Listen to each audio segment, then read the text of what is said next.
Chapter 4. Revealing the Nightmare.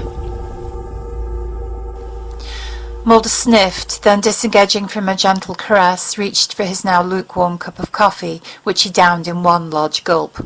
Scully waited patiently, then asked what was on her mind, even though she pretty much knew what his answer would be. "You remember everything that happened, don't you?" His eyes widened with a slight bemusement. "You forget, Scully. I'm cursed with a damn photographic memory. So yes, I can recollect the whole incident in great graphic detail, only..." He paused, then gave a heavy sigh. "I've been trying very, very hard not to, and talking about it is not going to help me accomplish that. But I guess I do have to," he corrected himself, letting out a faint chuckle. "Need to tell you, if only to salvage what remnants of sanity I have left."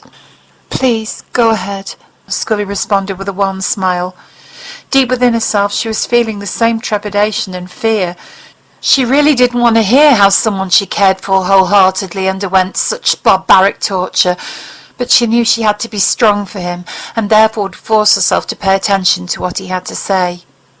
"Okay," Mulder replied, voice trembling. Tears were welling up again, so he swallowed them back and took a deep breath. "I remember..." He hesitated. Then the words came out fragmented as he proceeded to explain. "The ship, bright, so intense." The dam began to crack, allowing memories that had been suppressed within his subconscious to once more seep through into awareness. He wasn't going to try and stop them, no matter how distressing the outcome might turn out. I remember stepping into that light," he stammered. "And there were others standing there. People we'd met in Oregon." Scully interrupted him with a question. "Was Teresa Jose one of them?" she asked quietly, once again already aware of what his answer would be. He nodded slowly. "Yes, she was. She placed a hand on my shoulder and was smiling at me." He gave his partner a puzzled look. "Almost like she was reassuring me." Scully frowned. Why would she do that? Mulder wasn't listening and continued with what he was trying to say. "Billy Miles was there as well, and he did the same thing. Like they were trying to comfort me." Yes, he'd suddenly felt this sensation that everything was going to be fine. He'd found what he'd been searching for, and now all the answers he'd ever asked during his quest for the truth were going to finally be revealed to him. But it was fleeting, because then he'd felt an ominous presence, as if someone had just walked over his grave. "What?" Scully asked, noticing the change in his expression. "He was there," he replied, his voice reflecting the uneasiness he was feeling. "Who?" "Him, the alien bounty hunter," he added with trepidation. "He walked up to me and..." Mulder shivered inside, knowing he didn't want to remember this moment. The way it had scrutinized him, like a scientist studies an insect under a microscope. The look he gave me made me go cold. "I remember him," Scully said solemnly.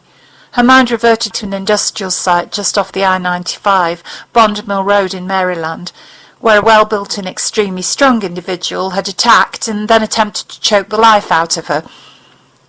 "If I hadn't told him where you were going, you and that other man..." She thought for a moment, trying to recollect the name. "Jeremiah Smith," she stated. He had been the alien clone who had gone against the project. Well, that's how her partner had described that particular individual, at any rate. "He would have killed me." Mulder only heard the final part of a sentence as his mind was elsewhere. "One of them would have," he said absent-mindedly.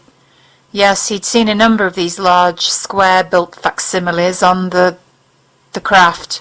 No, don't let your mind go there. Not again, he thought desperately. Too late.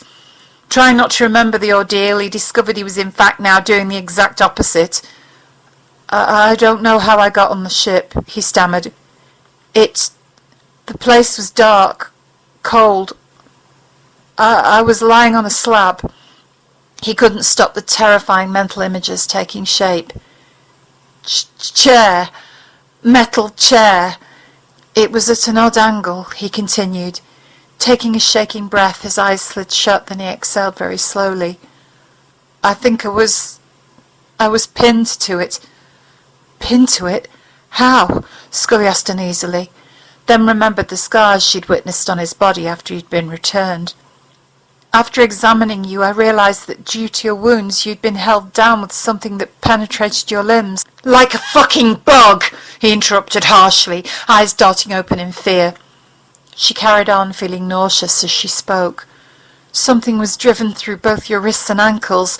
Like a fucking crucifixion, he exclaimed, eyes darkening.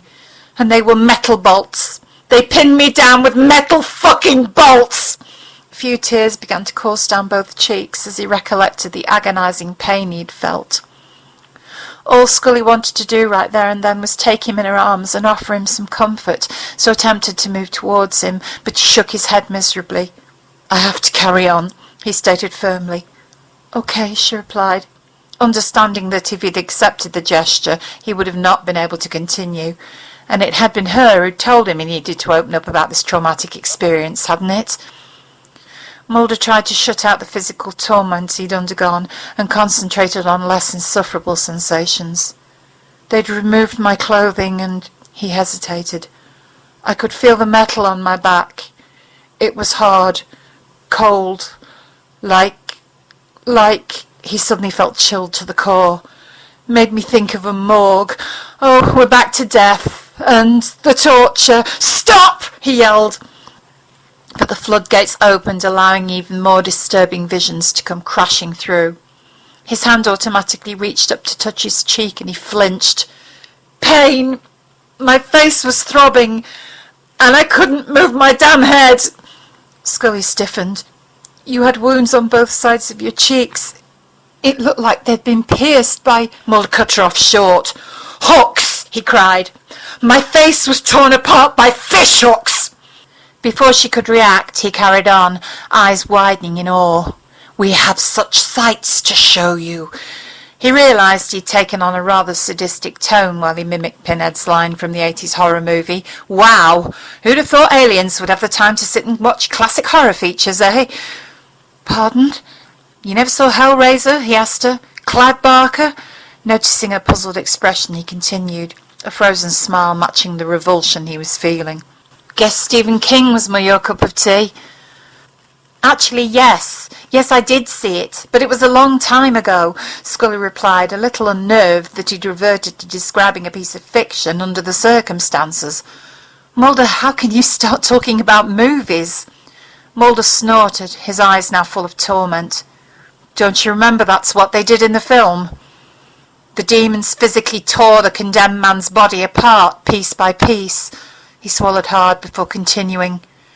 Then they devoured his soul and dragged him down into the very depths of the underworld.